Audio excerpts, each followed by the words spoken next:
Visheshabhushanaya Krishna Pristhaya Bhutale Srimate Bhaktivedanta Swaminiti Namine Namaste Saraswati Deve Gauravani Pracharani Nirvishesha Shunyavadi Paschati Deshitarane Jai Shri Krishna Chaitanya Prabhu Nityananda Shri Advaita Gadadhara Srivasadi Gaura Bhakta Vrinda Hare Krishna Krishna Krishna Hare Hare Hare Ram Ram Ram Hare Hare Vancha Kalpatarubhyascha Kripa Sindhubhya Evacha Patitanam Pavanebhyo Vaishnavibhyo Namo Namaha. My obeisances to each one of you, thanking you for kindly participating in our weekly discussions. So, in our previous discussion, we started off with the principle of the process of hearing about Krishna. So, we'll continue a few minutes and then we'll open the floor for questions and answers. As I had mentioned, we'll take some questions, pertinent, connected questions to the process of bhakti. Of course, I don't have answers to all topics around the world, but whatever little I have been fortunate to hear from my Guru Maharaj and read in Srila Prabhupada's books, I can try to present. But even on the path of bhakti, I may not have answers to many questions. So you asking me questions is a good way for me also to learn and ask questions to receive answers for the questions that I don't have. So this is very important for all of us. So last class, we were discussing the importance of hearing about Krishna, Shravanam. Srila Jiva Goswami Pad has explained in his commentary that the process of hearing is very important, and that means hearing about Krishna's name, hearing about Krishna's form, hearing about Krishna's qualities, hearing about Krishna's pastimes, hearing about Krishna's abode, Dham, Vrindavan, hearing about Krishna's devotees, hearing about Krishna's services. All of this put together is Shravanam. So when we sit to chant japa, let's say we're picking up our beads, we're sitting in a room and we're chanting Hare Krishna, Krishna Krishna, Hare Hare, Hare Rama, Rama Rama, Hare Hare. We peacefully articulate, we utter the name and we hear the sound vibration. This is Shravanam. This is Kirtanam through the tongue, but Shravanam through the ear. It is very important. Chanting with the tongue and hearing the sound vibration with the ear is very important. Srila Jiva Goswami Pad has said, Prathamam namnah shravanam apeksham. First of all, the expectation is one should hear peacefully. My Guru Maharaj would say that one should not be very fast in the process of chanting. One should not think, okay, I will chant very quickly so that I can chant more number of rounds so that after I finish my chanting, I can do something else. In fact, he would say, while doing other things, we should think, okay, how quickly I can finish this so that I can sit and peacefully read about Krishna, hear about Krishna and chant for Krishna. Not that on the path of bhakti, we think, okay, very quickly I should finish my chanting so that I can do something else. And he would explain that bhakti is susukham kartum avyayam. It is the path of bliss. One should, whatever anga of bhakti one is performing, one should perform happily. One should perform blissfully. If we are reading Bhagavatam, we are reading Shastra, we should peacefully, without any other stress, we should read. When we are chanting Hare Krishna, we should peacefully, slowly chant, slowly articulate clearly the sound vibration and hear it attentively. In a prayerful mood, happily doing it for Krishna. Krishna, I belong to you, I eternally belong to you, I will always belong to you. And for so many lifetimes I have forgotten you, my Lord. Now please accept me. In a prayerful mood, in an apologetic mood, we should chant. Like Lord Brahma. We see, day before yesterday when we were discussing, it was a series of verses that Lord Brahma offers as apology, as sorry to Krishna. Because just after the pastime of Aghasur, where Krishna had entered the mouth of a serpent and got out his friends, got out the calves alive, Brahmaji thought, okay, it's so nice that Krishna is able to make his calves alive. He's able to make his friends come alive. I wish he can also find them if I hide them. Here he knew where they were, so he went and he did some magic by which he could revive them from death, the calves and the boys. But I wish I can steal those boys or hide those boys, hide those calves. So in front of my eyes, I can see how he finds them and how he recovers them back into his team. So basically, Brahmaji wanted to see the Manju Madhuri, the very sweet display of Krishna's pastime. But somehow he felt in the prayers that the path that I employed to find your sweetness was not very good. I just wanted to see your sweetness, my dear Lord, but for that, for me to steal your calves and your boys away from you, that's not very good. I did not do something. Of course, when Brahma was offering prayers in Sanskrit, he was folding his palms and offering prayers with tears running from his eyes, wetting his cheeks. And Krishna was 5 years old. So Krishna was acting as if he was not even understanding Sanskrit. He felt like telling Brahmaji, I don't know what you're trying to say. If you can speak in my village language, I can understand. If you can speak some Braj Bhasha or Braj Boli, I can understand. But what you're saying, I don't know. And then Brahmaji was feeling even more sad. This is all the explanation I've heard from my Guru Maharaj. That Brahmaji was feeling even more sad that Krishna, I am wasting your time now.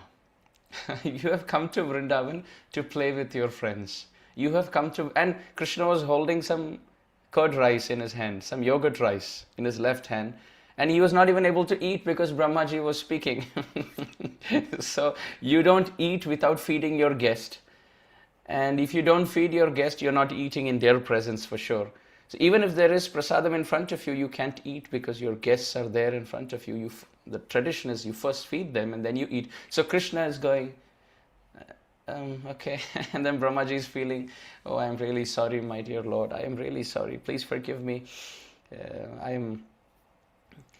am testing your position and to see your sweetness. I am stealing your devotees away from you.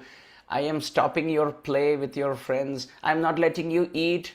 In fact, towards the end of the prayers, Brahmaji says that Tvameva Jagatam Natha. Oh Krishna, you are the Lord of this world.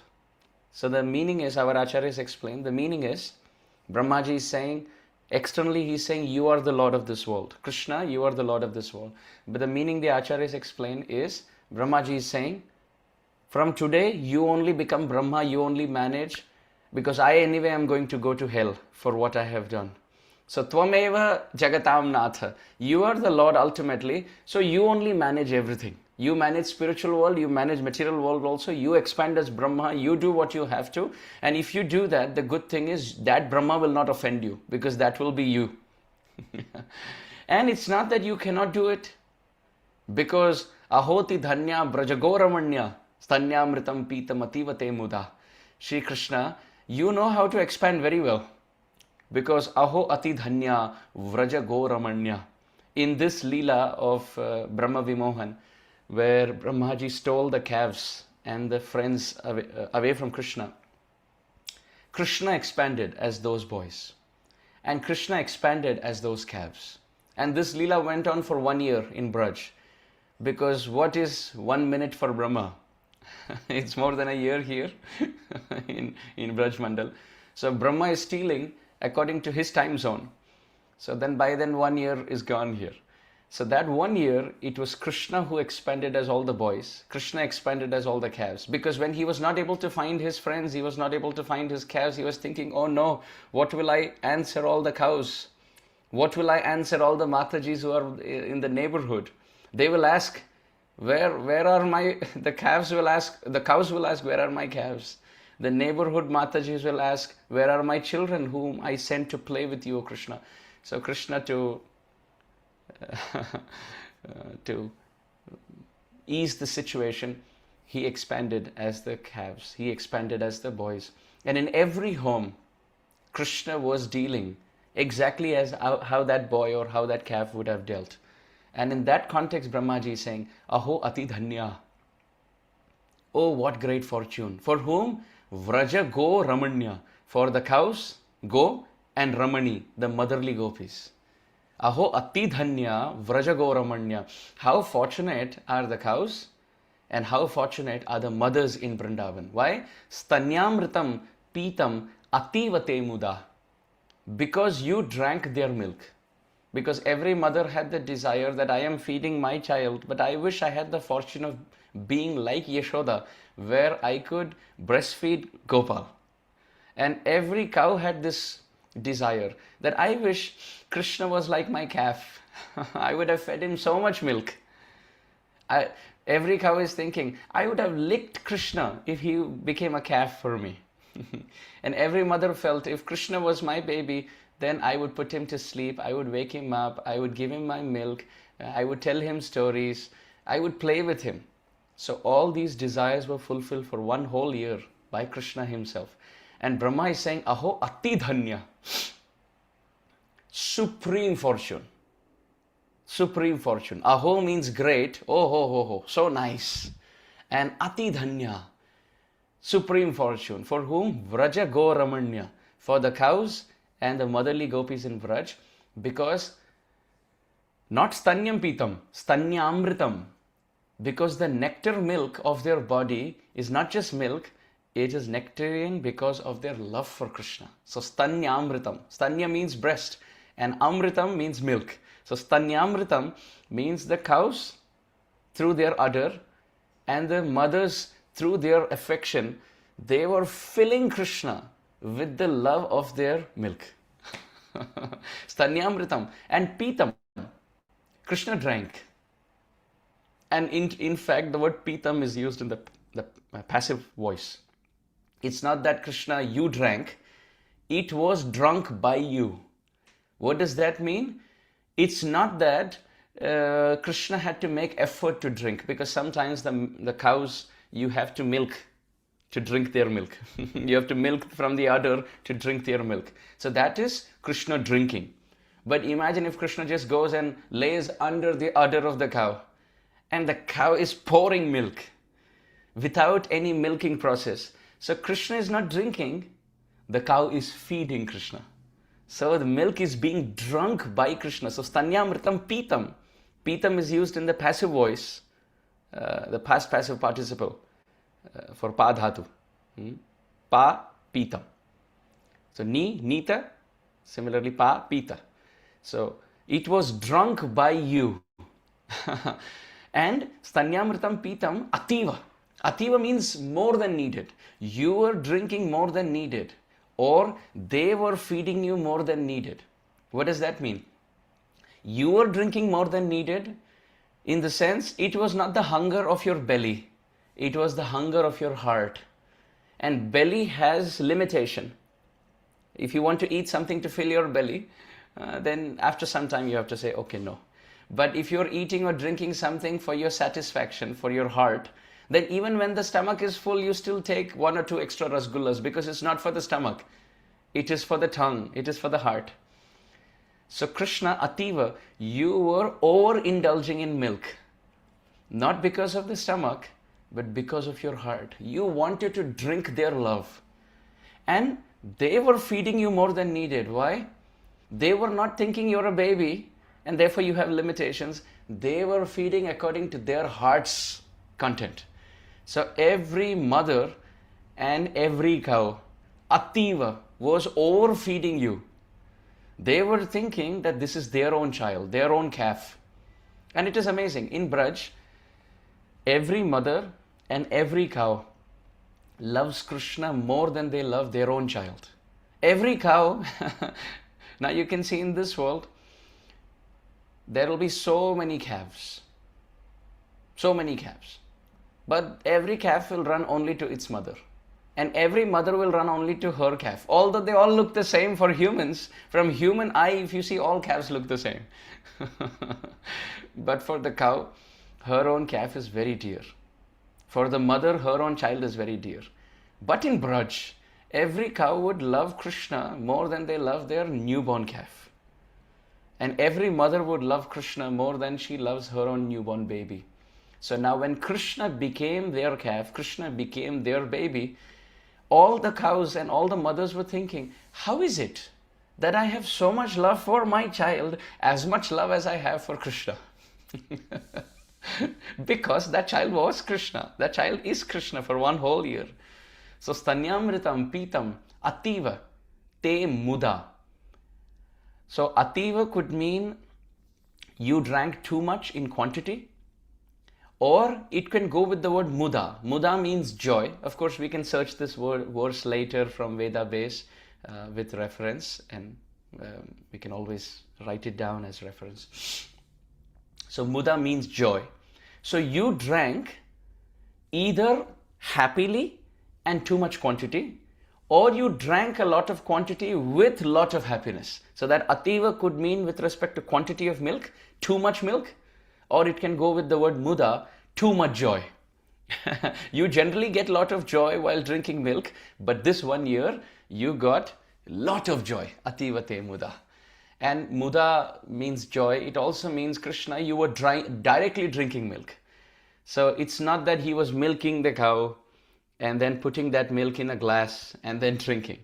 No, he was directly holding the udder of the cow to his mouth. Ativa muda. And he was drinking the cow's milk, or he was drinking the mother's milk with so much joy. So Brahmaji is saying that these calves, these boys who are so dear to you, these motherly gopis, this braj, aho bhagyam, they are so dear to you. I am very sorry, my dear Lord. Just to see some display of your sweetness, I separated them from you. Actually, externally speaking, it was not a very big offense. He was just relocating devotees from one place to another. What Indra did was a bigger offense, seemingly, because he was throwing in thunderbolts for 7 days and lot of rain and desiring to kill Vrindavan, destroy Govardhan, destroy Nanda and Yashoda, kill the gopis, kill the gopas. That was quite horrifying, an offense for the king of Swarga. But still, Srila Vishwanath Chakravarti Thakur says that Indra's offense was very pleasing, because it got all the Brajbasis under Govardhan with Krishna. And Brahma's offense was very displeasing, because it took devotees away from Krishna. So although Brahma's offense externally was very meager, it didn't seem like an offense. You're simply taking some calves and some boys and relocating them.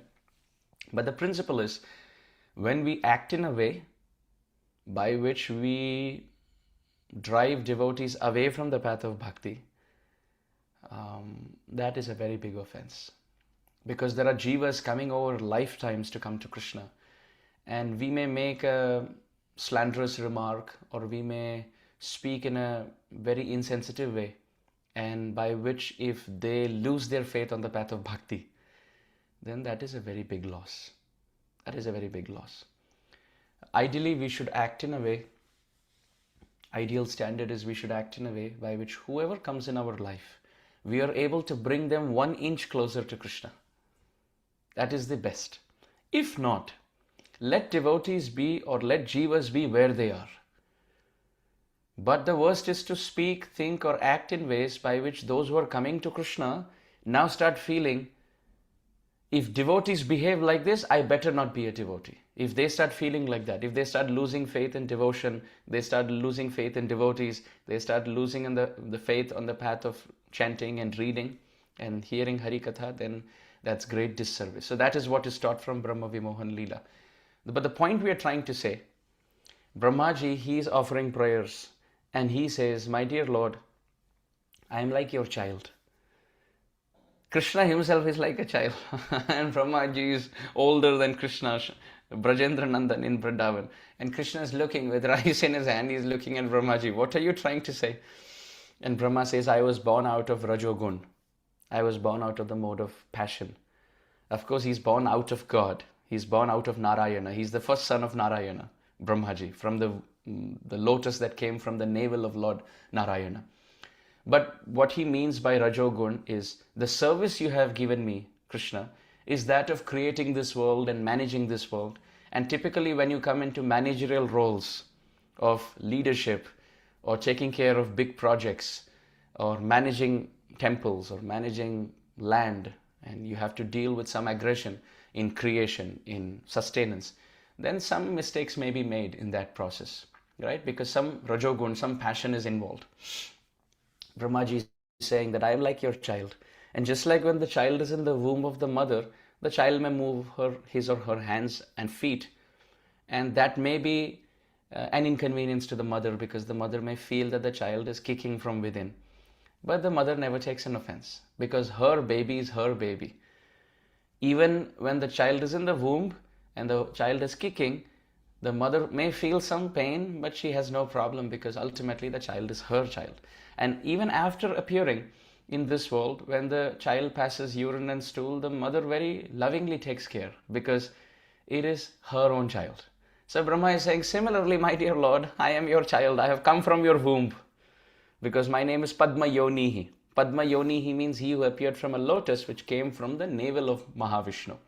So I am your child, and just like the child comes from the womb, I have come from your womb. And if the child makes mistakes, the child's duty is to say sorry, but the mother doesn't mind. The mother forgives. So similarly, Krishna, you please kindly forgive me. So in that section of Brahma Vimohan Leela, yesterday a day before yesterday, we were seeing how Brahmaji is saying, Krishna, who cannot be conquered, he can be conquered by the process of hearing about him. So Shravanam, Prathamam Namna Shravanam Apeksham, hearing such katha from the Bhagavatam purifies the heart. Hearing about the name, if we sit and chant japa and hearing the name attentively. In kirtan also, many times kirtan is going on, and sometimes we may feel like chanting japa at that time. We may sit with our bead bag. Kirtan is going on and we are chanting japa. Japa we can chant even at home. But kirtan, when we get the opportunity to sing and dance with the association of devotees, that we cannot create at home. So in kirtan, we can happily sing kirtan. One thing at a time, and that done well. And when we are studying, we study attentively. When we are worshipping the deities, we are doing it attentively. When we are hearing Krishna Katha, we do that attentively. We are chanting japa, we are chanting slowly, peacefully, happily, without any restlessness in the mind. Happily, peacefully. Susukham kartum avyayam. Kevala ananda kanda. The process of joy and bliss. Happily for the pleasure of Krishna. When we hear and chant like this, then Ye prayasho jita jito pyasitaistri lokyam. Then Krishna, who is inconquerable, he gets conquered. He gets conquered. So it is important to hear about Krishna. We must take time. One message that I received from one very great soul as an advice was, he mentioned once that always keep yourself in the bubble of transcendental vibration. That was his advice. Always keep yourself in the bubble of transcendental vibration. What does that mean? Keep yourself in the chanting. Always keep chanting.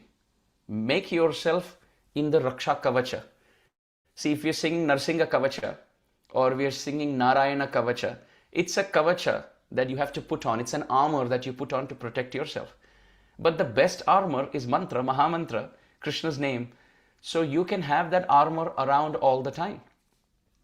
You're driving and you can Hare Krishna, Krishna Krishna, Hare Hare, Hare Rama, Rama Rama, Hare Hare. We are in that bubble of Krishna's protective embrace of the holy name.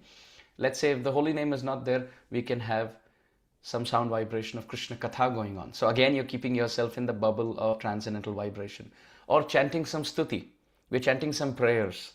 We are chanting Brahma Stuti, we are chanting Brahma Samhita, we are chanting the prayers of Prahlad, we are chanting Shikshashtakam or Narasimha Arati, or we are chanting Vishnu Sahasranam, or we are chanting Mukundamala Stotra. We are chanting some of the other prayers.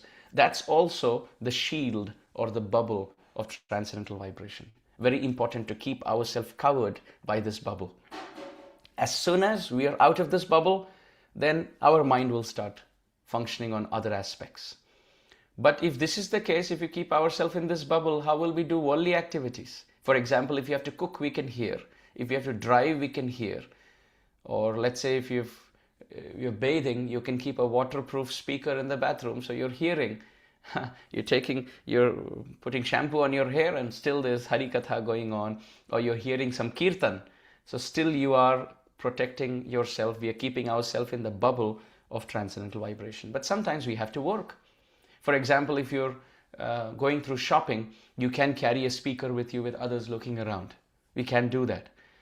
So even while doing those things, whether it's shopping, whether it is meeting with family or relatives, or whether it's having a corporate meeting, we are at work, or we are attending school, or we are at college. What do we do at that time? One thing that we should do is, before doing that activity, even if it takes 5 or 10 seconds, we pray, Krishna, whatever I'm about to do now, I want to offer it to you as service. So for example, before we go to shop, or we pick the shopping cart and we are about to put vegetables and fruits there, we make a sankalpa in the mind that, Krishna, whatever I am going to buy, the vegetables and fruits, may I do it as a service to feed you in the form of the deity. That's your sankalpa, and say Hare Krishna, Krishna Krishna, Hare Hare, Hare Ram, Ram Ram, Hare Hare. Now that takes about 5 or 7 seconds. That's it. Now you start to shop. You do what you have to do. And then, as soon as we finish the billing and we are coming out, then we say, my dear Lord, in this process of picking fruits and vegetables, I may have walked over so many ants, I may have made any offenses. You may kindly forgive me, because I'm not purchasing these vegetables and fruits for myself. I want to purchase it to feed you. I want to offer this as service to you. Now that's it. Now that service of shopping in a shopping mall or shopping at a grocery store, that becomes bhakti. Because the sankalpa in the beginning and the sankalpa at the end was like a shield, that Krishna, whatever I'm about to do and what I just did, Yad karoshi, Krishna says, Yad karoshi, whatever you're doing, Yad ashnasi, whatever you eat, Yad juhoshi, whatever you sacrifice, Yat tapasyasi, whatever austerity you perform, Yat dadasi, whatever you give away in charity, Tat kurushva madarpanam. Do it for me and then you won't be bound. The same thing if we shop without this sankalpa, then the mind will start saying that this is for our taste. I don't like this, I like this. I want to eat this, I don't want to eat this. Right? So what is happening is then that same activity is karma. And it gives rise to material desires and reactions in the future, because we are doing something for ourselves. So every activity can be performed like this. What to speak of grocery shopping? Arjuna is told to fight the battle. Tasmat sarveshu kaleshu mam anusmara yudhyacha. No aparad. Does Shivji get aparad for destroying at the time of total annihilation? Lord Shiva is the one who destroys. He is the Lord of destruction. You really think he's going to get aparad? Lord Shiva gets aparad for destroying. We get aparad for stepping on an ant. And Lord Shiva doesn't get any aparad for destroying the whole world? Yes, because the sankalpa is different. He is not destroying the whole world for himself. He is doing it as service for Krishna. Similarly, Arjuna is fighting the battle as service for Krishna. So when Lord Shiva can destroy the whole world, and Arjuna can destroy the opposite party on a battlefield and not get any karma because they're doing it for Krishna, then how can there be karma when you have sankalpa that, my dear Lord, I am going for grocery shopping. My dear Lord, I'm going to enter a corporate meeting for next 2-3 hours. I may forget you, my dear Lord, but I'm doing this. Why? So that I maintain my job. Many points. If I don't be meticulous at work, if I'm not punctual at work, if I'm not answerable at work, if I'm not accountable at work, I will be kicked out of work. I'll be fired. And if I'm fired, where will the money come from? If the money doesn't come, how will I pay bills for this home? How will I maintain the family? And if I can maintain the family, with what security can they chant Hare Krishna in this house? So therefore, I am working, my dear Lord, very sincerely, and I want to work hard so that my job is secure, so that I make the money, so that I can pay the bills, ultimately so that in the house everybody can peacefully, with security, chant and hear about Krishna. That is the purpose. Because otherwise nobody will let us live free. I can't live free anywhere. We have to pay some money, you have to buy the property, or you have to rent the place, and we need money. Money can give happiness, but money is needed, right? We can't survive without money. So money is needed, which means job is needed.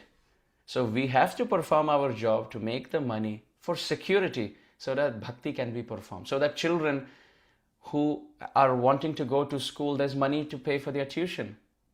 so that the wife, the parents, older parents, they can live in a home peacefully, comfortably, and chant and read and hear about Krishna. So joy will come through the hearing and chanting process. But security for that process is coming through money. Therefore, my dear Lord, I want to be attentive in this meeting. I want to do very well so that I am not lazy, so that I'm not unaccountable at work or at school. I want to study well so that I graduate well, so that I get a good job, so that I have the money, so that I can peacefully perform bhakti. There are no roadblocks while performing bhakti. Imagine we are chanting Hare Krishna and we are losing our job. Then there is anxiety in the mind. We are chanting Hare Krishna, but we are not peaceful because we know ab kahan se paise aayenge? Job kahan se milega? Who will keep me at their feet? Who will give me money?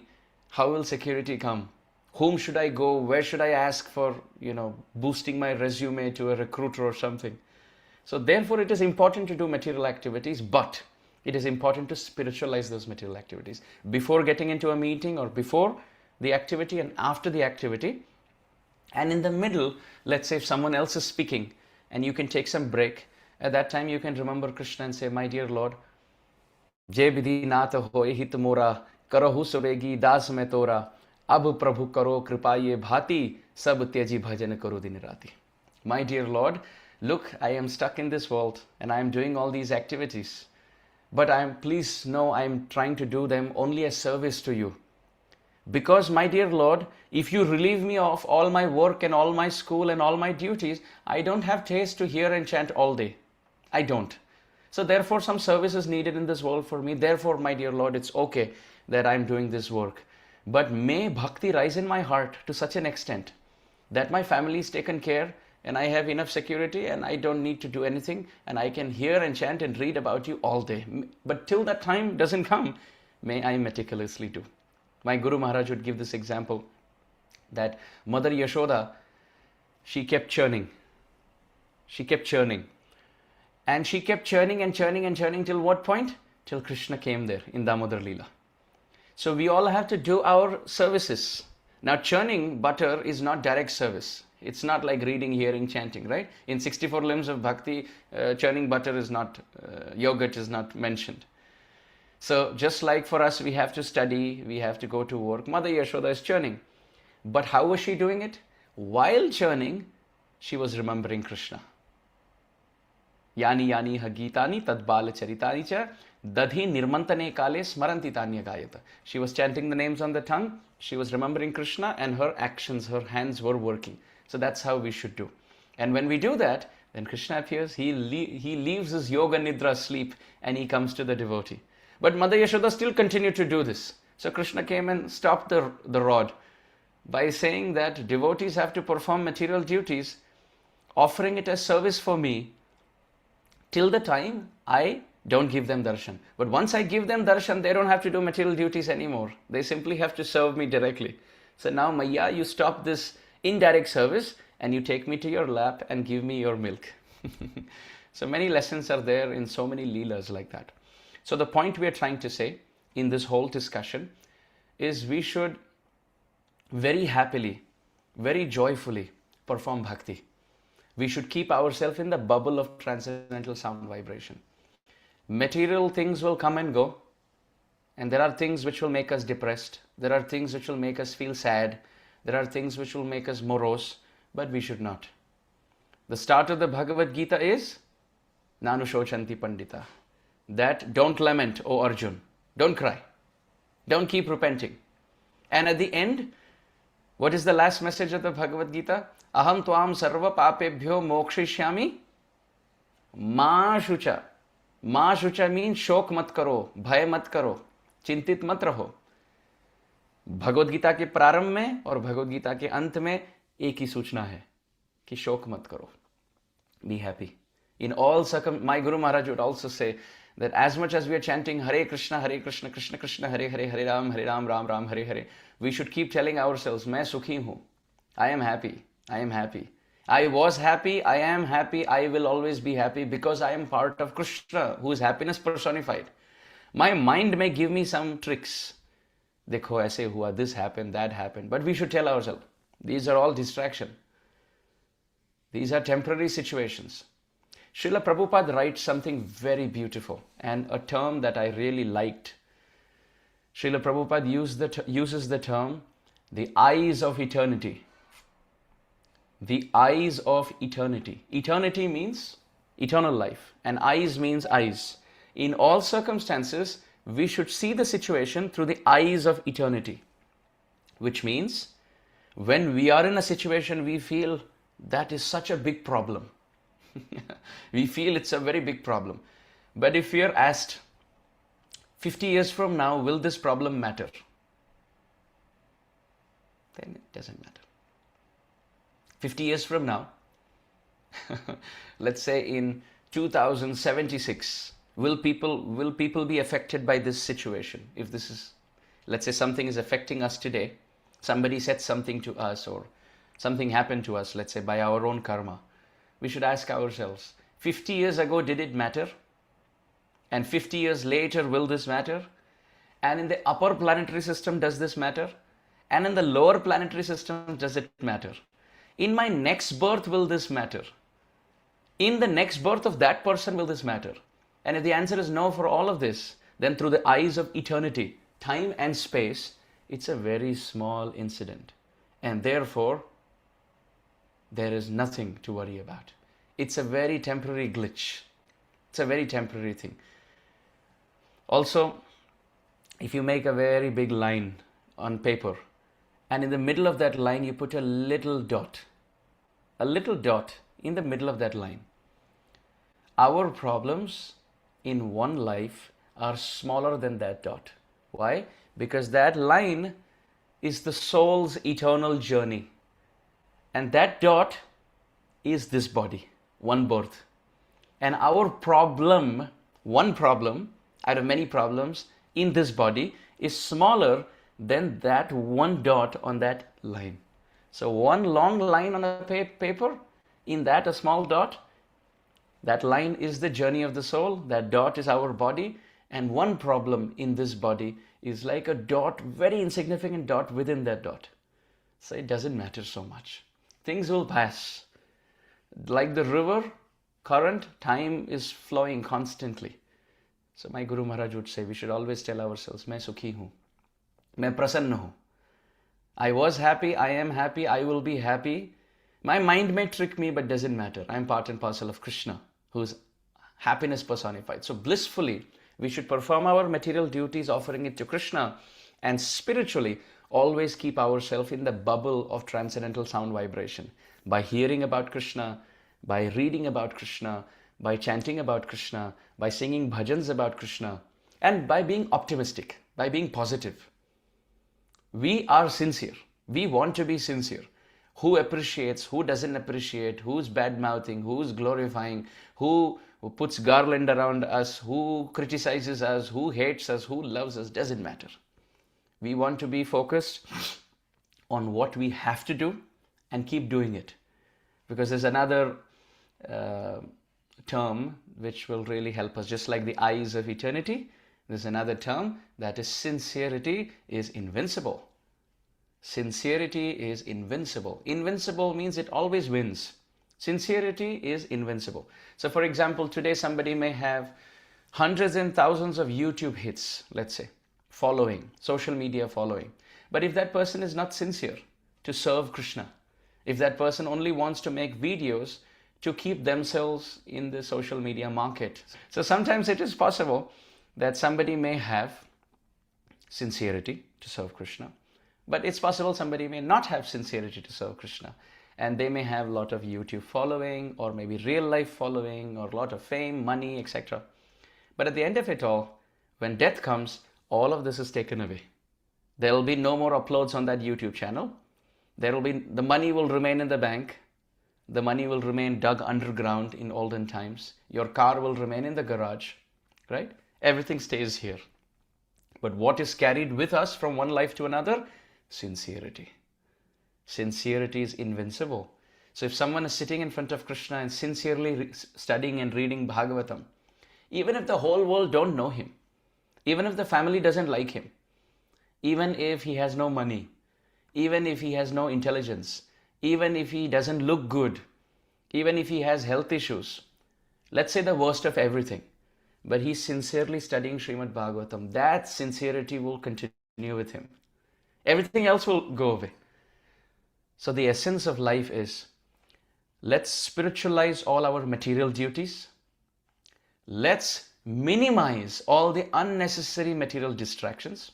Material things that we have to do, let's do it happily, spiritualizing it.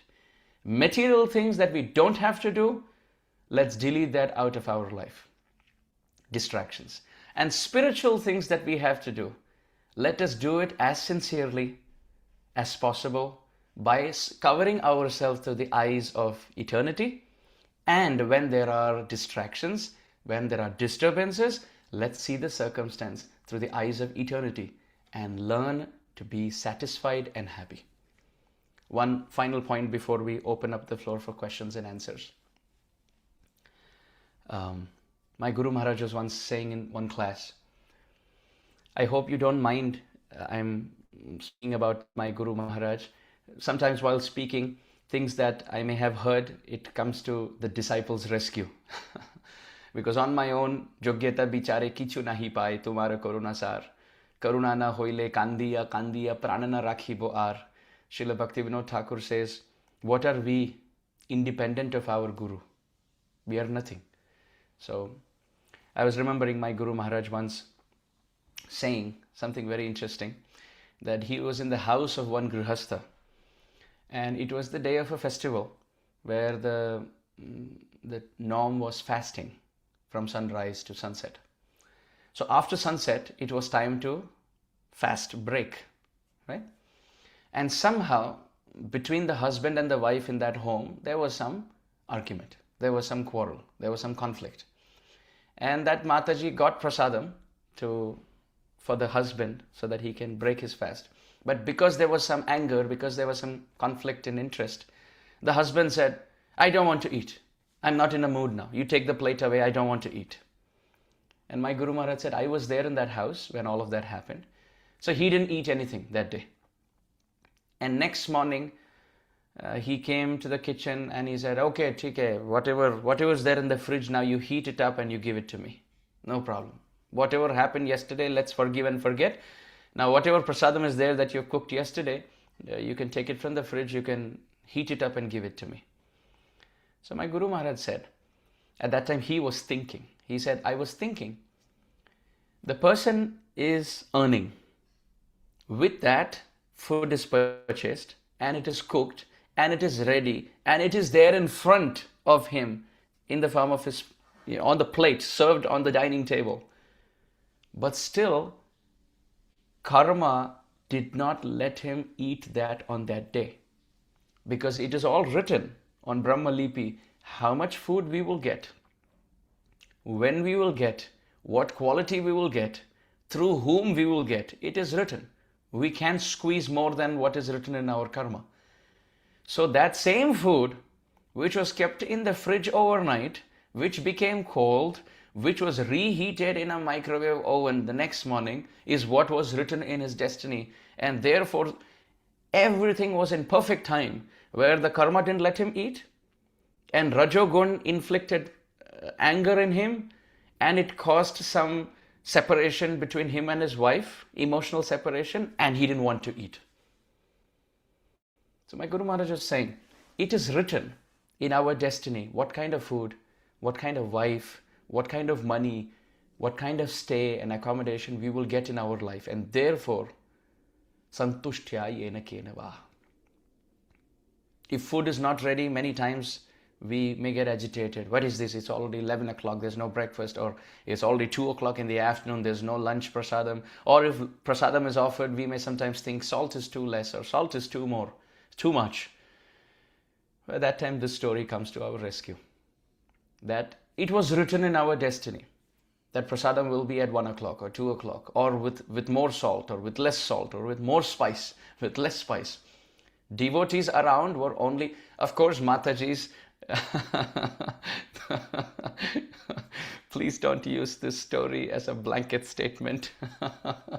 And Prabhuji's, those who are cooking also. Let us not think that, okay, now we are cooking and sometimes the salt is more or salt is less. And somebody says, okay, can you put a little more salt here? There's less salt here. No, it was in your karma that you should have less salt today. We should not think like that for others, but for ourselves. Santushtya dayaya sarvabhuteshu santushtya yena kenava sarvendriya upashantya cha tushyatyashu janardhana. Bhagavatam says by doing three things, Krishna is extremely pleased. Dayaya sarvabhuteshu, by being merciful, kind and compassionate on everyone.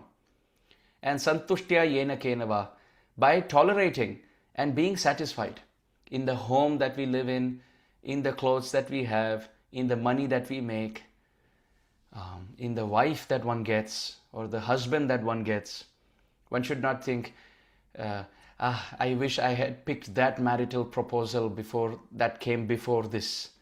I didn't know I was getting married to her or I was getting married to him. We shouldn't think like that. It is written. It is written, Brahmalipi. As the saying goes, marriages are made in heaven. So we should be, whatever comes in our destiny, santushtya yena kenava. So that's the second thing. Third, sarva indriya upashantyacha. Controlling our senses from indulgence in Maya and using our senses in Krishna's service. Through our eyes reading Shastra, through our ears hearing Harikatha and Kirtan, through the tongue chanting, Kirtanam through the tongue and Shravanam, hearing the holy name through the ear. With all our senses serving Krishna. By doing these three things, being nice to others, being kind to others. Second, tolerating what comes in our life and being satisfied. Santushti. Ashahi paramam dukkham. And third, controlling our senses and offering it in service of Krishna. By doing these three things, Bhagavatam says, Tushyati, Krishna is pleased. How? Ashu, quickly, Janardhana. Janardhana Krishna, the maintainer of his devotees, he is very quickly pleased by just following these three principles. So this verse can be printed out and kept in our room, so that any time there is happiness or distress, morning or evening, we stand at least 10 seconds in front of this verse and meditate. My dear Lord Krishna, today in the morning, may I pray to you, may you remind me to walk on the path of this verse all day. So in this way, we categorize the discussion today. What is unnecessary materially? Let's delete the distraction. What is necessary materially? Let's spiritualize that. What is there spiritual? Let us cover ourselves in the bubble of that and be sincere, because sincerity is invincible. And at the same time, when reversals and when oppositions come, when things come which we have to tolerate, we see it through the eyes of eternity. So these are 4-point formula for spiritual success. So we'll pause here. And now we'll start taking questions. Vancha kalpatarubhyascha kripa sindhubhya evacha patitanam pavanebhyo vaishnavibhyo namo namaha. Yes. Animesh Prabhu? Yeah. Hare Krishna, Prabhu. Dandavad Pranam. Dandavad Pranam, Prabhu. Prabhu, I have one question that you have said that we should delete that thing, unnecessary material distraction. And sometimes when we want to delete that unnecessary things which is immaterial, but we cannot. So how should we delete it? Depends on what it is. If there is something material that we want to delete away from our life, which is unnecessary, depends on what it is. Let's say, for example, just as an example, let's say if one wants to practice bhakti, right? But one's spouse is not Krishna conscious. Let's say one's spouse is not Krishna conscious. Now that seems to be in a category that you have to perform these services, but again, not favorable. So should you delete, in the sense, should you divorce? Should you just leave her? Then the answer is no. At that time, that won't fall in the first category. It'll fall in the second category, where it's a necessary thing, but you learn to Krishnaize. And you also use the fourth thing, where you tolerate it gratefully through the eyes of eternity. You slowly want to inspire them on the path of bhakti. However, on a flip side, let's say the example is something like meat eating, where it is detrimental, it is negative, it is not necessary, and it has to be deleted, and we know we have to, but at the same time, let's say somebody is so habituated to eating meat, they're not able to give up. Then what is the way out? Well, we have to increase our spiritual willpower, and that will happen by associating with devotees. We should in person associate with devotees. We should try to go to the local ISKCON temple and be part of some group where Harikatha is going on, Kirtan is going on, service to Vaishnavas is going on, and we get the higher taste by honoring prasadam. So slowly, one's intelligence gets purified by studying Srila Prabhupada's Bhagavad Gita, Bhagavatam, Chaitanya Charitamrita, hearing Harikatha. More willpower comes in. You start chanting Hare Krishna. The higher taste develops. You see so many hippies Srila Prabhupada transformed, and they never touched meat ever again. So they were eating pork and beef. They were eating cow flesh and pig flesh, pork. And from there, they came to the point where no onion and garlic. So is habit change possible? Is character change possible? The answer is yes. We have to stand up. And whatever you want to do, you have to promise yourself that I won't do it for the next 100 days. That's a good start. Whatever I am attached doing, I am distracted doing, I feel it's a negative thing, for the next 100 days I will not. That sankalpa you should take. 100 days I won't give up. If it is, let's say, internet addiction, it's internet pornographic addiction, let's say, which the youth is getting sucked into, unfortunately. The youth is getting completely brainless with internet addiction. So then one has to keep away, one has to create some distance from the devices. One has to think what is causing, what is the stimulus, what is the impetus which is making our mind go crazy. So you have to keep your phone away, or you have to block those websites, or bring in some software by which you have a lock by which you can't open it. Or you can change the password of your phone and give it to your brother or your family and tell them, you keep my phone. After I finish my chanting, after I finish my studies, after I finish the activities for today, then you give me my phone. So every single day you earn your phone. You pay for your phone. And parents will be so impressed. The sibling will be impressed, the spouse will be impressed that this person is practicing sincerely. So little by little, we want to try to walk on that path. And ultimately, trust me, ultimately, what gives strength is bhakti. We can hear motivation, we can promise ourselves, take resolutions on 1st of January or 31st of December, but our mind, our senses are not as powerful as bhakti. So we just have to increase our chanting. Srila Prabhupada, in one letter, he wrote, if your material fever is not reducing, what does that mean? Material desires. If your material fever of material desires is not reducing, then increase your chanting. When you chant more, you get more spiritual strength to say no to material distraction. Simple thing. If someone gives a swear word or pronounces a swear word at us, fights with us, gives us galis, let's say, do we feel agitated? Yes. If somebody stands at a distance and gives us a very obnoxious, derogatory word as a swear word, do we feel agitated? Yes, we do. Why? Because the words have power. Words have power to agitate the mind. So, if galis, if swear words, if bad words have the power to agitate the mind, won't mantras have the power to purify the mind? Harinam is very powerful. Bhagavatam is very powerful. When someone comes and tells us, oh, you look very pretty today, you look very nice today, or you sing very well, or you are very disciplined, I want to be like you. Let's say somebody tells us that. Then that compliment stays in our head. Why? The words didn't touch us physically, but still the words have so much power. Sound has so much power to make us feel happy. In this case, and make us feel sad or angry in the first case.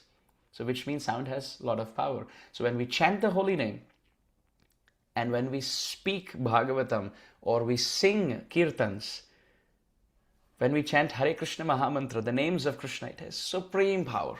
We may not realize, we may not have faith. Just like when you take an allopathic medicine, let's say, we don't know what's put inside, but we have faith that if yeah, placebo effect, you put it in your mouth and we have faith that it will work, right? Whether or not depends, don't know what's there, that what's the chemical composition of that allopathic drug, we don't know, but we still have the placebo mindset that yes, it will work. So when we can put faith in the composition of a drug, why not put faith in the sound vibration of a mantra which Shastra glorifies, which sadhus glorify, everyone glorifies. So ultimately, long story short, increase your chanting, be more spiritually absorbed, and take sankalpas that next 100 days, 150 days, 200 days, I'm not going to do this. I will die, I will fight it, but I will not do this. And pray to Krishna, my dear Lord, I don't want to do this. And keep your distractions away.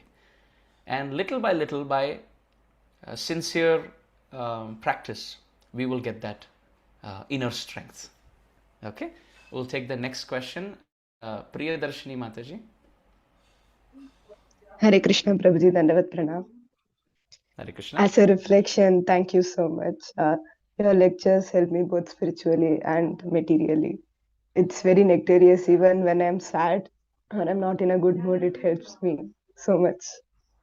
I have two doubts, and both are from teachings of Chaitanya Mahaprabhu. So this is the question of Uddhava to Krishna. Why is it that the Vedic hymns encourage one in material enjoyment, while at the same time the Vedic instruction also free one from all illusion and encourage one towards liberation? Krishna answers, it is neither practical nor necessary for one who is already engaged in devotional service to me and whose mind is fixed on me to endeavor for the cultivation of knowledge and renunciation. Prabhu, I didn't understand how this answer is connecting with that question. Krishna's mentioning. Should I ask my second doubt or? Maybe one after another. Because I have a small bird brain. If I hear the second question, I will forget the first question. So, the question is, how come Shastras, they give both sides? Shastra will say, the Vedas will say, you have to perform karma kanda, perform shraddha, perform yajnas for higher upliftment. But at the same time, the Shastras also mention that Vyasadeva did all this. Bhagwan Vyasadeva spoke about all this in Shastra, but he didn't feel very satisfied. Why? Because till the time, na utpadayate ratim, yadi ratim, shrama eva hi kevalam. Till the time one does not perform activities which invoke love in God or love for God in us, till then the activities will not satisfy us completely. Savai pumsam paro dharmo yatho bhakti radhokshaje ahaituki apratihata yayatma suprasidati. Ultimately, satisfaction in the heart comes not by rituals outside, but by feeling of affection for Krishna in the heart, and through that love that one develops in the heart through hearing and chanting. When we perform external activities, then no problem. So if the activities are performed just ritualistically, then they don't purify the heart.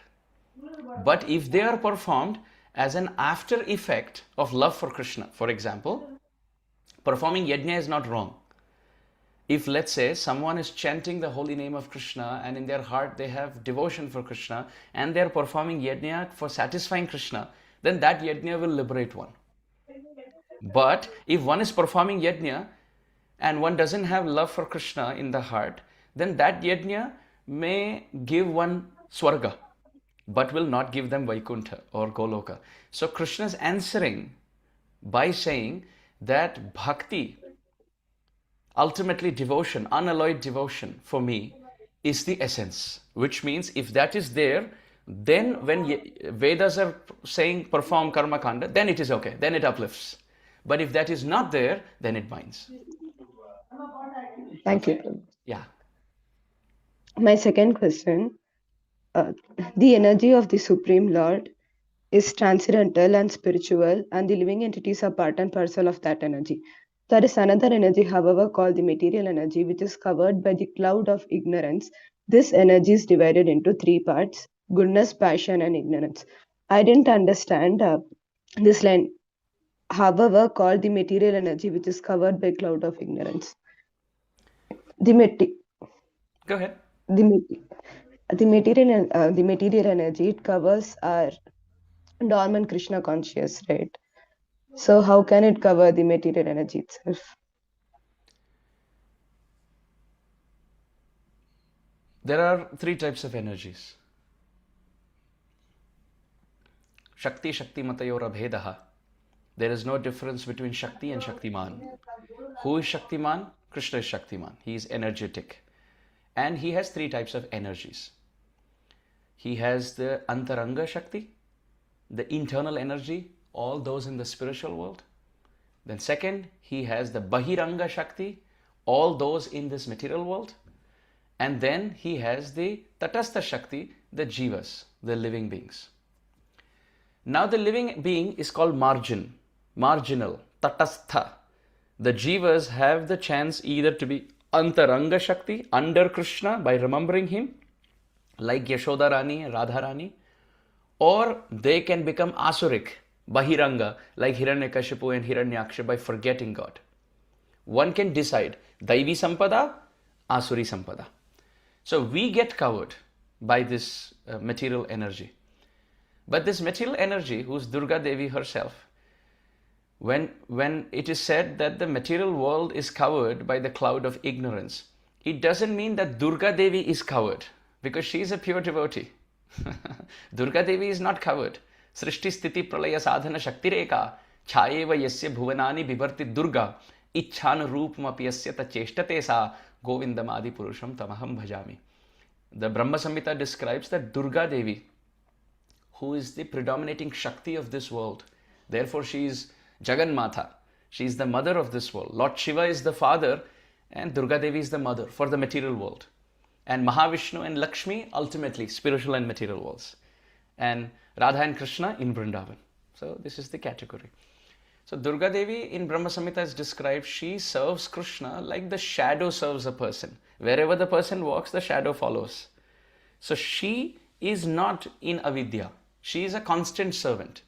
But through sattva, rajas and tamas, those who are under her shelter, she has covered all of them. So when you say the material energy is clouded or is covered by the cloud of ignorance, it's not she, it is those under her who are in this material world. They are covered by sattva gun, rajogun and tamogun. When they are covered by sattva gun, they feel, I want to do good to others. They build hospitals, they build schools, they give food, they want to give clothes for others, they want to do good to others, but there's no connect to God. Just feed the poor. So this is sattva gun, but it is still under karma because there's no connect with God. Those in rajogun, they want to create hospitals because there's more money, because one business that keeps going on is people falling ill. So there's constant, it's always in demand. So if I build a hospital, I'll make more money. That's the Rajasic mentality. And the Tamasic mentality is they will keep thinking what to do, what not to do. Maybe I should do this, maybe I should do that. All life is past, only thinking and no working. So all three are covered. The Sattva-guni, the Rajoguni, the Tamoguni, all are covered in forgetfulness of God. So it's not that Durga Devi is covered. Those under Durga Devi in this world are covered. Therefore, this material world is covered by the cloud of ignorance. Okay, so we can take the next question. We can take from Ritu Mataji. Thank you so much, Prabhuji, for giving me the opportunity. Thank you so much. And after hearing you lecture repeatedly, Prabhuji, I started loving Yashoda Mata a lot. So, Prabhuji, my question is a bit personal. I'm working and I have a usually like late night shifts like 10:30 I wind up, something like that. But Prabhuji, I'm obsessed with Mangla Aarti Darshan of ISKCON temple. So in nearby we have a center and we have beautiful Jagannath Baldev Subhadra ji. So I used to go Mangla Aarti. It is my like I'm obsessed completely. But because I belong to Delhi and it's winters, and in one of your lectures you have said that we don't twist the authority. Whatever is authority is saying, we have to follow sincerely. Spiritual So authority. spiritual Spiritual authority. authorities. Yes, Prabhuji. And he's like being senior, and he's very much concerned about this. So he keep asking me just to skip Manglarti. And I tried Prabhuji, but when I skip Mangalarti, my chanting, my sadhana, everything will affect. Like my thinking is like when this next morning come and I just want to go there and just see Jagannath ji, and after that only I started my chanting and everything. So how to do this, Prabhuji? Because when I stand in front of Jagannath ji nowadays, it is like when I see the Prabhuji now, I'm feeling like I'm displeasing him somehow. I'm not obeying him, but I don't want to lose the darshan as well. Yeah, But very practical situation. Mataji, how many children, if I may ask, how many children do you have? I have one kid. Okay, She's 12 years old. 12 years old. She's And your Prabhuji works in an IT company? Yes, we both are in IT company. Okay. Uh, is it possible that you can work part-time?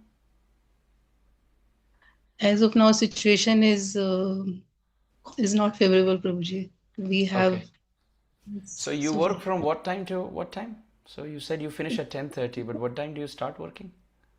it is very convenient. It is like alternate days I have to go to the office. So I usually do work from home, and I started at around one quarter to two something and wind up at 10. So I have sufficient time in first half for my sadhana completely. That's the reason. And Prabhuji, from since starting from my childhood, this is my time only. When I was in 10th, since then I used to wake up at 3:30. This is my study time, 3:30 to 7. So waking up in morning is completely okay with me. If I sleep 3 4 hours, 5 hours is okay. But when I skip Mangalarti and I used to sleep like for long hours, there is only one thing in my mind that I had displeased Jagannath ji. I've not seen him. I've not seen him. So by chanting, by reading, this is the only thing in my mind. Like, and So Prabhuji is Mataji, like, instead of starting at 1 or 2 and going up to 10:30, would you be able to pull up your schedule by 2 hours? Would you be able to start at 11 and finish at 7 or 8? yes, Prabhuji. That's it. Now Simple. yes, I'm practicing like this. Yes, simple. Start work at around 10, 11, and finish by Mm-hmm. around 7. Simple. If that is what, if you want to do your full-time job and you want to attend Mangalarti, it's very simple. If you want to attend Mangalarti, which means you have to wake up early. If you wake up Mm-hmm. early and if you, let's say, sleep late, and if you do that for many days and weeks and months, definitely that's going to lead to a lot of health issues. Lot of health issues. Acidity will increase, gastritis will increase, you may have headaches, agitated mind, and memory loss because of lack of proper consolidated sleep. Night sleep is very important. Um, Yes. so as soon as sunset, melatonin is released as a natural hormone, keeping us or making us feel sleepy. So it is best if you can get about 6.5 hours of sleep, because you have to be a sadhaka, you have to be a wife, you have to be a mother, you have to be an employee, and you have to play all Yes. these roles, and then your parents, and then your in-laws also. So you have to play 4 or 5 roles, and for that you have to be physically and mentally and emotionally fit. For that, most important thing is sleep. So let's say if you have to wake up at 3:30 to put your Mangalarti and morning chanting in place, then you have to sleep by 9:30, maximum 10 o'clock.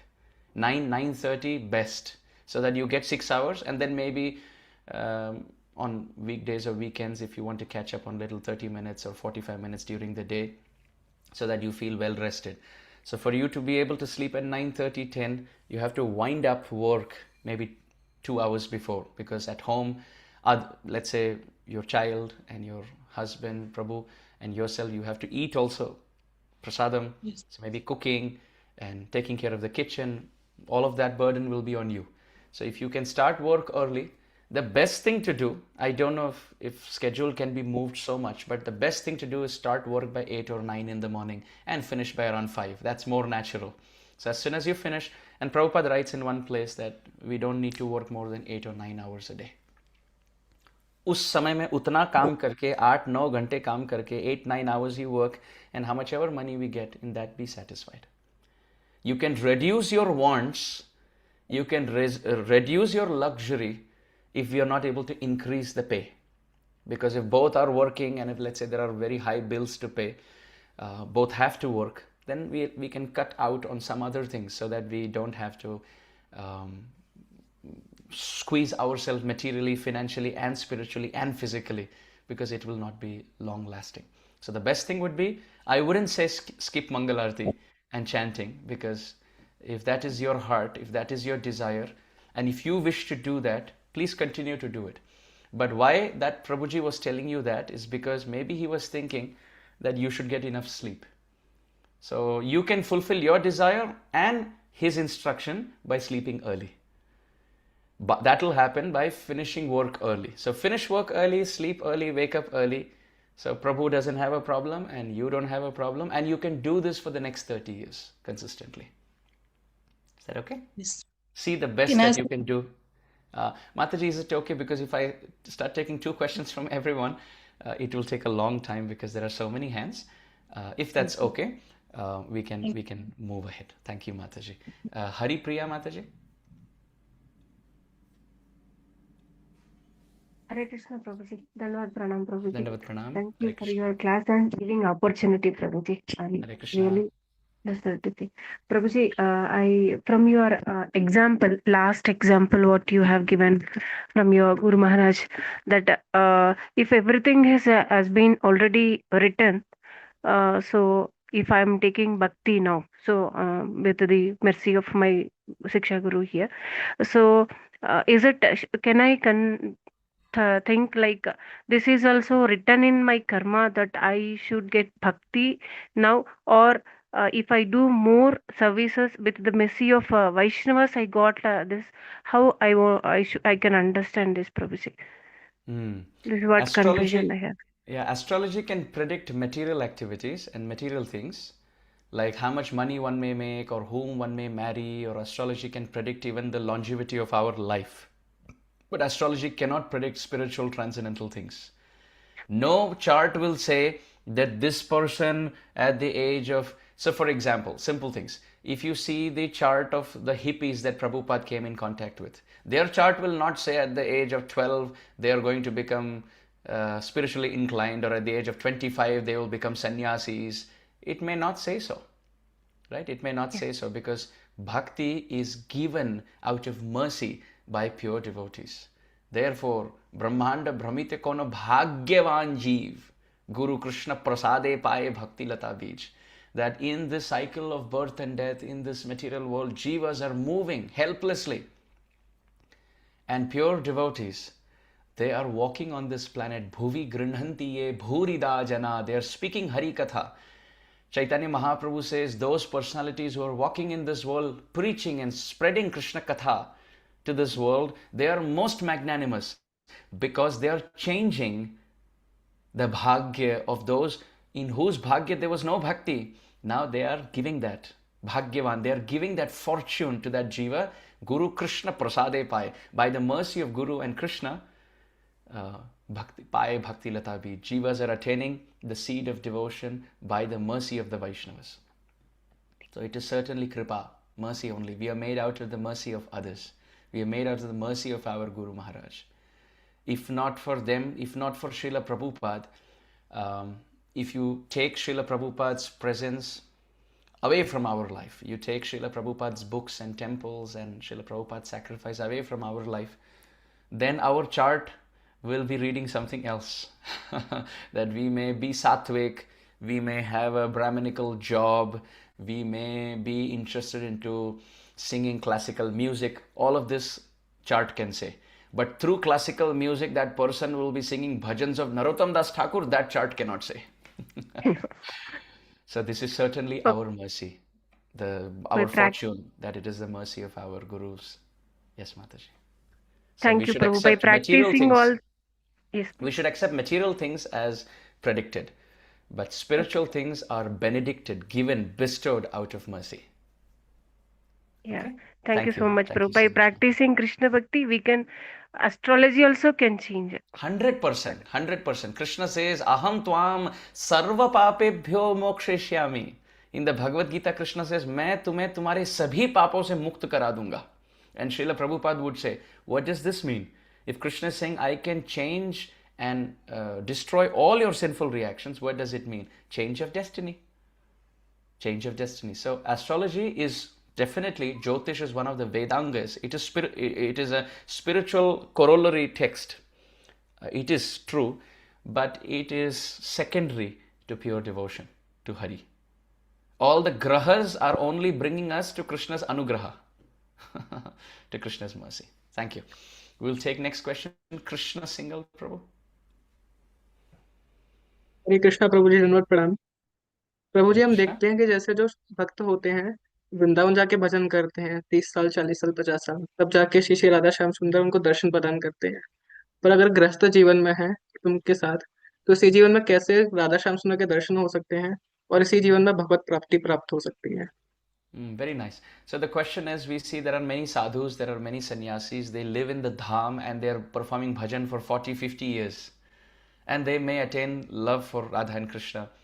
But we are grihasthas living in the city, doing so many activities, and that too chanting in the middle, maybe at night, distracted chanting, offensive chanting. And at the same time, we are not able to perform bhajan like them for 40, 50 years. Can we attain Krishna as grihasthas? Well, in the verse that we discussed last class on Tuesday, one of the word in that verse in Canto 10, chapter 14, text 3 was sthane sthitaha. That it doesn't matter whether one is a grihastha or whether one is a sannyasi, while being in the situation that one is in, while living in the household that one is in, if one hears about Krishna, Hari Katha, if one studies Bhagavatam, if one chants the holy name, if one tolerates circumstances and keeps away from distraction while offering all our activities in Krishna's service, by doing this, while being grihastha, one will attain Krishna. Very simple. On the other hand, somebody could be a sannyasi and attain Krishna, possible, or they could be sannyasi and not attain Krishna, or somebody could be grihastha and not attain Krishna, or somebody could be grihastha and attain Krishna. So it is not connected to one's ashrama. If you see the Pandavas, they were grihasthas. If you see the associates of Sri Chaitanya Mahaprabhu, Advaita Acharya Prabhu, who called Chaitanya Mahaprabhu in this world, was a grihastha. Srivas Thakur was a grihastha. So many grihasthas in Gaura Leela. So many of them. Even in Rama Avatar, Sugriva was a grihastha.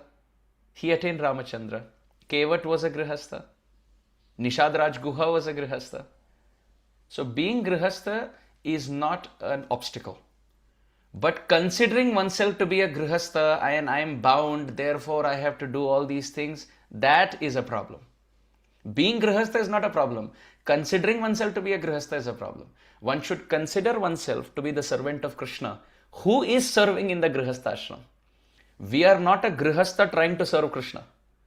We are servants of Krishna who happen to be grihasthas. Which means whether grihaiba banete thake ha gauranga bole dake narottama mage taro shango. Narottam Das Thakur says whether someone is at home or whether someone is outside, those who lovingly chant the holy name, I want their association. Like that. So ashram is not koi badhak nahi hai. It is not an obstruction. Wherever we are, study Bhagavatam, hear Hari Katha, chant the holy name, serve Vaishnavas, give up distraction and duplicity. Nara napumsak nari va, जीव चराचर कोय, सर्व भाव भजी कपट त्यजी, मोई परम प्रिय सोय. Goswami ji. कि नर नपुंसक नारी वा, whether someone is male, female or even neuter, eunuch, whether someone is brahmana, kshatriya, vaishya or shudra, whether someone is brahmachari, grihastha, vanaprastha, sannyasi, जीव चराचर कोय, Even someone is animal form, like Gajendra, or like Jatayu, or like Garuda, Jiva Charachar Koi, whoever it may be, Sarva Bhava Bhaji Kapat Tyaji, give up Kapat. Actual Tyag is not giving up one's wife or giving up the home. That's not renunciation. Giving up our ego, giving up our desire to be respected, giving up our distractions, giving up time waste, giving up agitation, giving up the desire to enjoy this world. That is a bigger give up. So while being a grihastha, if you give up the desire, I don't want to enjoy this world, I want to serve Krishna. On the other hand, if a sannyasi thinks, I wish I also had gotten married. See, those grihasthas are so happy, they have a wife, they have children. If sannyasi thinks like this grihastha will get Krishna before the sannyasi gets. So ashram is not a problem. If change of cloth was the solution, if Krishna thinks that change of cloth is the solution, in the Bhagavad Gita he would have said, everybody change to saffron cloth. Not one verse on change of cloth, change of heart. Okay? We can take next question. Sangram Modak Prabhu. हरे कृष्ण प्रभु जी, दंडवत प्रणाम। मेरे एक I am from Bangladesh, Sylhet. मेरा हिंदी भी इतना भी अच्छा नहीं है, टूटी फूटी है। मैं एक क्वेश्चन करूंगी। आपकी प्रीवियस क्लास से आप एक कहानी बोला था वृंदावन से। वृंदावन की एक प्रभु जी बाहर गया द्वारका। दैट टाइम ही सपनों में आया था, राधा मैया उनको त्याग त्याग कर दिया। हाँ, मैं आपकी क्लास सुन के बहुत ज्यादा राधा मैया की प्रति प्रेम में आया। आप एक कहानी बोला था एक क्लास में, बाबा त्याग कर देता है जब संतान मलमूत्र त्याग करता है, तब माँ मैया आती है।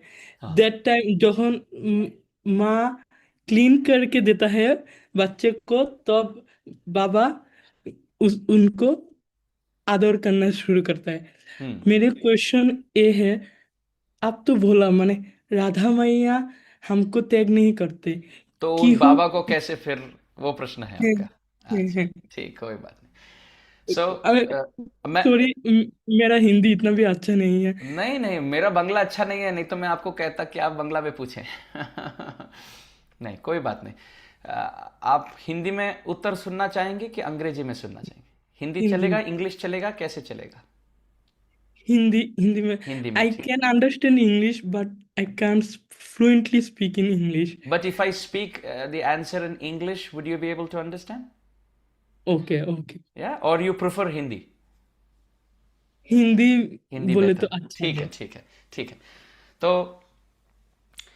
ये संदर्भ ऐसा है कि इन्होंने पूछा, संग्राम प्रभु पूछ रहे हैं कि एक कथा में आपने कहा कि रणवारी बाबा की कथा हो रही थी, और रणवारी बाबा बड़े सिद्ध महापुरुष थे जिन्होंने राधा रानी के चरणाश्रित होकर वृंदावन में भजन किया, और कभी उनके मन में ये इच्छा हुई कि मैं द्वारका जाकर कृष्ण रुक्मिणी द्वारकाधीश का दर्शन करके आऊँ। तो बाबा वहाँ गए, द्वारका गए, और वहाँ द्वारका दर्शन देखते देखते उन्होंने वहाँ के दीक्षा के मुद्र भी लगा लिए शरीर में, शंख चक्र गदा पद्म इत्यादि। तो वैसे दीक्षित थे गौड़ीय परंपरा में, राधा श्याम सुंदर के उपासक थे, और द्वारका जाकर उन्होंने दीक्षा की मुद्राएं लगा ली। जैसे कोई ब्रज आता है तो फिर राधे राधे बच्चे लगाते हैं ना, वैसे वहाँ उन्होंने लगा ली। फिर जब पुनः ब्रज लौटे तो जो लीला स्फूर्ति हो रही थी उनके मन में, जो दर्शन होता था, ये दर्शन रुक गया। ये दर्शन रुक गया।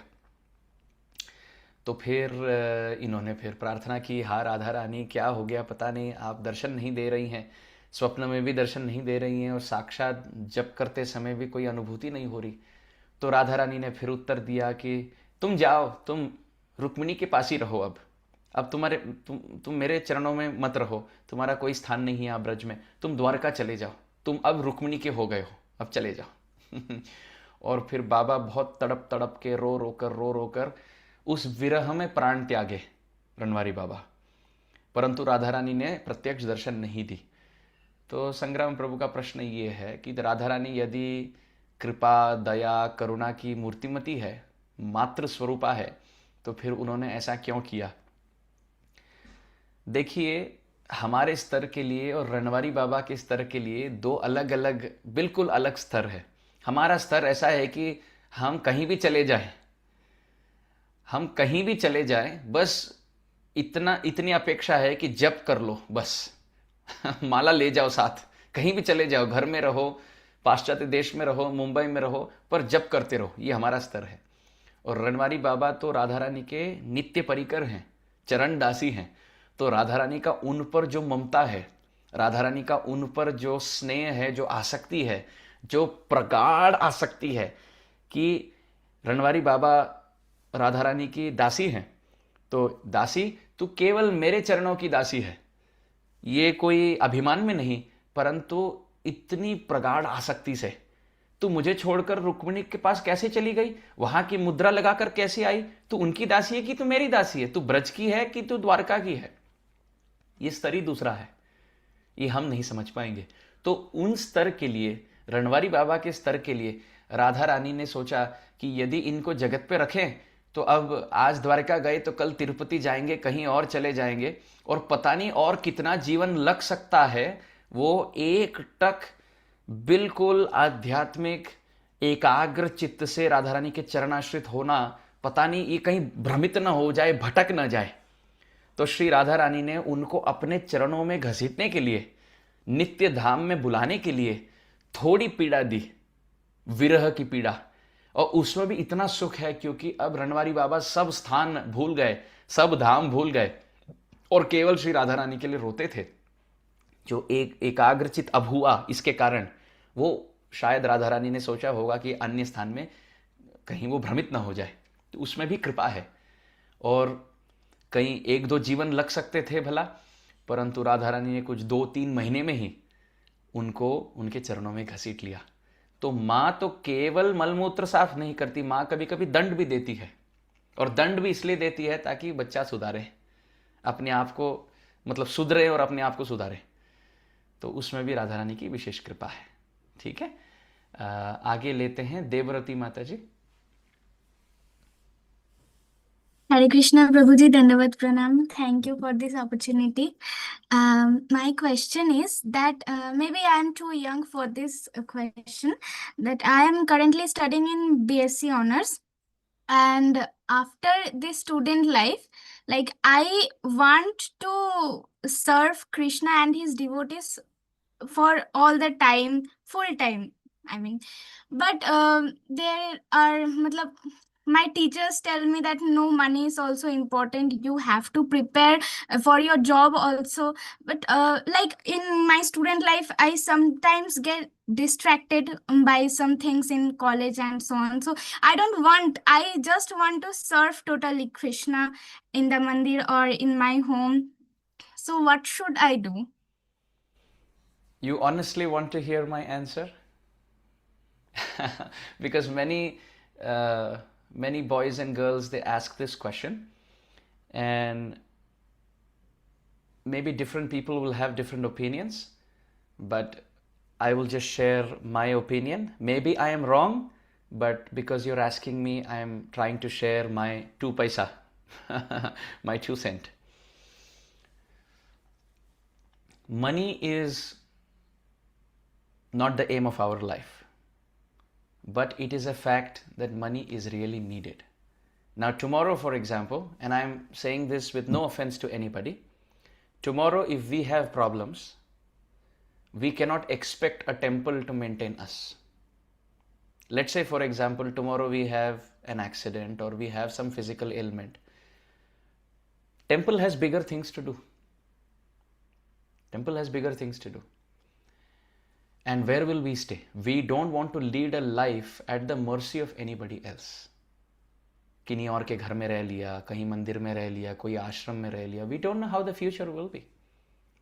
So, the more stable path, and since Mataji, you are in a female body, I want to add one more angle to this.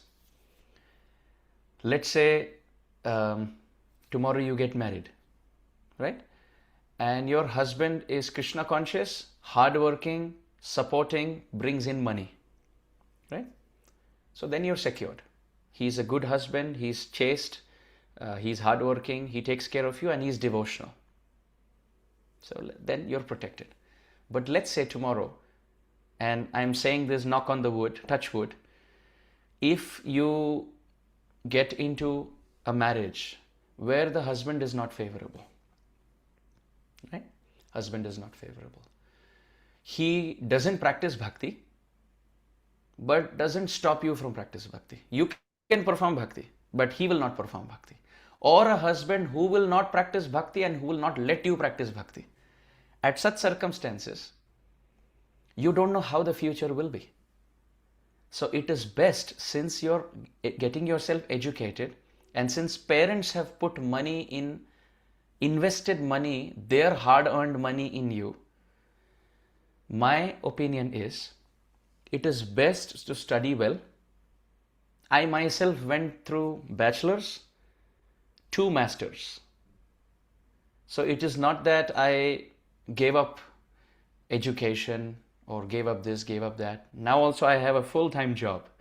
When I'm doing Hari Katha, that is not my job. That is just my seva. Because I'm a grihastha. I am married. I have a wife. We have bills to pay. We have grocery. We have mortgage. We have to pay for our car. We have to pay for so many, like light, Wi-Fi, right? Water bill. So many things. Where will money come from? So we have to work. Stability means you study well, keep your parents proud and happy, get a good job, keep that money in your account, put it for investment, etc., and keep working. Now, if the future is favorable and your husband says, you don't have to worry, you take care of the children, I will maintain, then you don't have to worry. Because he will bring you the security and still you have some money in your account. Why I'm saying this? Tomorrow, if your parents fall ill and they're old, and let's say they don't have a son, they only have a daughter, let's say, then you should not have the hesitation to ask my husband for money to send my parents. You can just tell him, I have some savings in my account which I have from my job. And with that, bejijak, without any problem, you can use that money. One, if you have to go for a yatra, let's say your husband is not Krishna conscious, but doesn't have a problem in you practicing bhakti. Then you can say, don't worry, it will not be a financial strain on you. There is some money in the account, I can use that. I have to send some money to my father or my mother, they are not keeping well. Again, it's not a strain on your husband. You can, as a woman, as a daughter, as a wife, as a devotee, you can stand on your own feet with no hesitation. It's another thing, let's say if you have a loving husband, he may say, no, you don't use that money, you don't worry. I'll give you, don't worry. That's wonderful. So both should offer both sides. Where the husband says, you don't worry, I will take care. And the wife says, no, you don't take this strain, I have some savings, I will take care. So my recommendation would be, instead of getting into a temple or doing anything like that, and later realizing, let's say you get into a temple to stay and serve there, and as a woman, and after about 5-10 years you realize, no, I'm not comfortable here. Let's say you don't get along with the management, you don't get along with people around, and you want to change, you want to come out. Where will you go? Nobody will take you on a job because you lost work experience. And you have no money, and parents are getting old, and they will start looking for a boy, and the boy would want to marry a girl who is well settled, right? So it brings a lot of confusion in the life of a girl. So my simple recommendation would be, study hard, get a job, make the money, get married, be with your husband, children, stable grihastha life, and while doing all of these things, continue to practice bhakti. Because if you give up everything to exclusively perform bhakti, our mind is not at that level of purity that it will be absorbed all day and night. If you sit to chant Hare Krishna, you will see how the mind goes everywhere. So best thing, stable thing, Bhagavatam says, when you take steps, take one step and then remove your feet, next feet, and then step. If you take both feet, then we will fall. So take one step, keep your material life going and keep your spiritual life going. So let both feet keep moving. Don't jump out of the material boat and both feet on the spiritual and then fall because of lack of taste and lack of balance. ठीक है? So one thing at a time. You perform your material duties, and along with that, take some time out to chant Hare Krishna. And as we said today, offer all your material duties, responsibilities also as service. You will attain Krishna. There is no problem. छोड़ो घर बार, चलो हरिद्वार की आवश्यकता नहीं. You can create Haridwar in your home. You can create Vrindavan in your home while being a grihastha, while being a mother. If Draupadi could, if Gandhari could, if Kunti Devi could, why Matajis in the present generation cannot? They will be. Definitely Krishna will protect. Male, female is not a inequality. Grihastha sannyasi is not an inequality. Living in the temple, living at home is not an inequality. Everything is equal in the sense the opportunity one has is there. Nobody will take your bead bag away from you. Nobody will take Bhagavatam away from you. So while being sthane sthita shruti gatan tanuak manobi, take responsible steps. Okay?